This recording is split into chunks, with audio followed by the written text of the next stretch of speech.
अगर मैं आपसे कहूं कि आप अब रियल में आयरन मैन बन सकते हैं, आप अपने दिमाग को कंप्यूटर में डाउनलोड कर सकते हैं, आप अपने मनपसंद गाने दिमाग से ही प्ले कर सकते हैं, या आप पैरालाइज्ड हैं तो आपके कुछ बॉडी पार्ट्स अगर मूव नहीं करते हैं पैरालिसिस की वजह से, तो इस टेक्नोलॉजी की मदद से आप उन बॉडी पार्ट्स को मूव कर पाएंगे।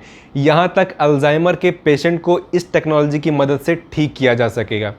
आपको ये सारी बातें एक साइंस फिक्शन शो की तरह लग रही होंगी, लेकिन मैं आपको बता दूं कि एक ऐसी टेक्नोलॉजी पर काम किया जा रहा है जिससे इन सारी प्रॉब्लम्स का सॉल्यूशन निकाला जा सकता है। नमस्कार, मैं हूं शुभम पटेल। आज की वीडियो में हम बात करेंगे एक ऐसी ही टेक्नोलॉजी के बारे में जो ह्यूमन को सुपर ह्यूमन बना देगी। अगर मैं आपसे पूछूं कि आप अपना मोबाइल फ़ोन और कंप्यूटर कैसे चलाते हैं, तो आपका सीधा जवाब होगा हाथों से। यानी जब हमारा ब्रेन हाथों को सिग्नल भेजता है, उसी तरीके से हम अपनी डिवाइस को इनपुट देते हैं और फिर हमें आउटपुट मिलता है, जिसमें थोड़ा टाइम लग जाता है। ज़रा सोचिए, अगर हमारे ब्रेन को डायरेक्टली मोबाइल या कंप्यूटर से कनेक्ट कर दिया जाए तो क्या हमें टाइप करने की या फिर हाथ से इनपुट देने की ज़रूरत पड़ेगी? इसका जवाब है ना। तो ये सारी चीज़ें कैसे होंगी, इसके बारे में आइए जानते हैं। एलॉन मस्क, जो कि स्पेसएक्स और टेस्ला कंपनी के सीईओ हैं, जिनका नाम दुनिया के सबसे अमीर इंसानों में काउंट किया जाता है, वो एक टेक्नोलॉजी पे वर्क कर रहे हैं जिसका नाम है न्यूरालिंक। न्यूरालिंक ऐसी एक टेक्नोलॉजी है जो कि ह्यूमन ब्रेन को कंप्यूटर से कनेक्ट कर सकती है। इसमें 3 चीज़ें होती हैं जिसके बारे में हम बाद में जानेंगे। Number 1 link, number 2 neural thread, number 3 charger. Neuralink क्या होता है, इसको समझने से पहले हमें समझना होगा कि हमारा ब्रेन कैसे सिग्नल को भेजता और रिसीव करता है। हमारे ब्रेन में 12 मिलियन न्यूरॉन्स हैं। न्यूरॉन्स नर्व सेल में होते हैं जो कि सिग्नल को रिसीव करने और भेजने का काम करते हैं। इनमें न्यूरोट्रांसमीटर लगे होते हैं। तो जब 2 नर्व सेल मिल रही होती हैं, वहाँ पर उस जंक्शन को बोलते हैं सिनेप्सिस। वहाँ पे जब सिग्नल ट्रांसफ़र होते हैं तो एक इलेक्ट्रिक फील्ड डेवलप होती है, जिसकी वजह से सिग्नल पास होते हैं और रिसीव होते हैं, और उसकी वजह से एक पैटर्न बनता है जिसको कंप्यूटर में न्यूरालिंक की वजह से रिकॉर्ड किया जा सकता है। तो आइए अब जानते हैं कि न्यूरालिंक क्या चीज़ है। जैसा कि मैंने पहले बताया था कि न्यूरालिंक में 3 चीज़ें होती हैं।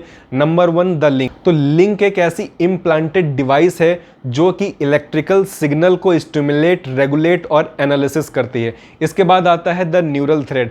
न्यूरल थ्रेड हमारे बालों से कई गुना पतले ऐसे तार होते हैं जो कि हमारे ब्रेन में इम्प्लांट किए जाते हैं, जिसमें इलेक्ट्रोड्स होते हैं।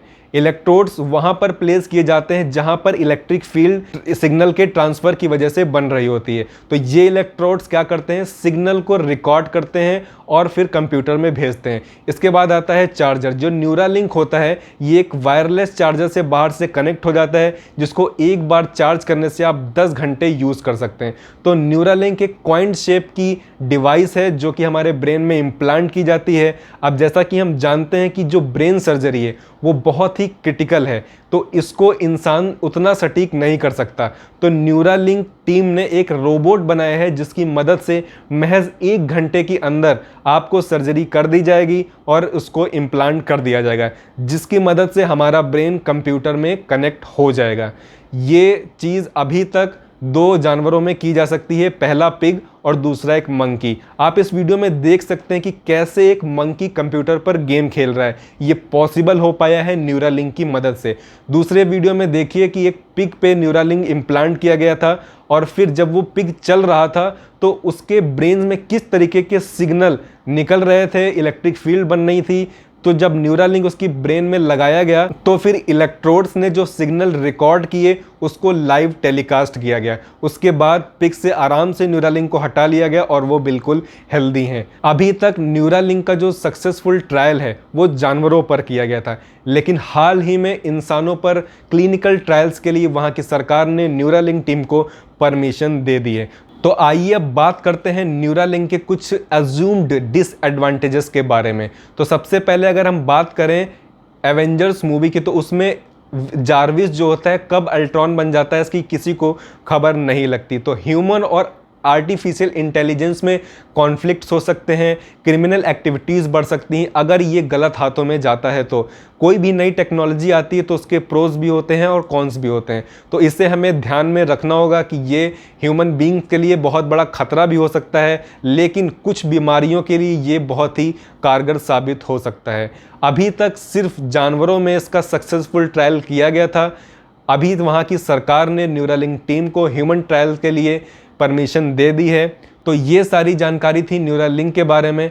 हम आपको एक चीज़ और बता देना चाहते हैं कि लोगों के मन में इस चीज़ को लेकर इतनी एक्साइटमेंट है कि एक ट्विटर के यूज़र ने एलोन मस्क को ट्वीट करके ये कहा कि उसका एक्सीडेंट कुछ साल पहले हुआ था जिसमें उसका शोल्डर पैरालाइज्ड हो गया था। तो वो क्लिनिकल ट्रायल्स के लिए, यानी कि न्यूरालिंक का जब भी ह्यूमन पे क्लिनिकल ट्रायल होगा तो वो इसके लिए तैयार है। तो एलोन मस्क ने भी इसका रिप्लाई करते हुए कहा था कि अभी हमें ह्यूमन के ट्रायल के लिए परमिशन नहीं मिली है, जैसे ही परमिशन मिलेगी तो वो इसका ट्रायल ह्यूमंस पर करना शुरू कर देंगे। तो ये सारी जानकारी थी न्यूरालिंक के बारे में। आपको इन्फॉर्मेशन कैसे लगी हमें ज़रूर बताइए, और आप न्यूरालिंक को लेकर क्या सोचते हैं उसके बारे में भी हमें ज़रूर बताइए।